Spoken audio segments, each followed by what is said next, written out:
Internet star मुलं माझ्याकडे आणि हसतायत का? अगं तुला नाही माहिती? नाही ग, काय झालं? हा बघ तुझा व्हिडिओ सोशल मीडियावर व्हायरल होतोय. मी काहीच नाही केलंय. हा व्हिडिओ खोटा आहे. घ्या बाळांनो घ्या. आपण सायबर सेलमध्ये जाऊन तक्रार नोंदवू. सर्व घे. सर, माझा बनावट अश्लील व्हिडिओ कोणीतरी व्हायरल केलाय. हे मी केलंच नाही, तरी यात माझा चेहरा कसा काय दिसत आहे? हे बघा, याला डीप फेक म्हणतात. म्हणजेच बनावट पण अगदी खऱ्यासारखं वाटणारा व्हिडिओ. या तंत्रज्ञानाचा गैरवापर गुन्हेगार करत आहेत.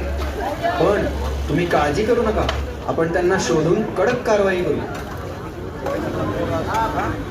बघितलं का बाबा, या फ्रॉड लोकांचं धाडस. यांना ना दया ना माया. खरंय बाबा.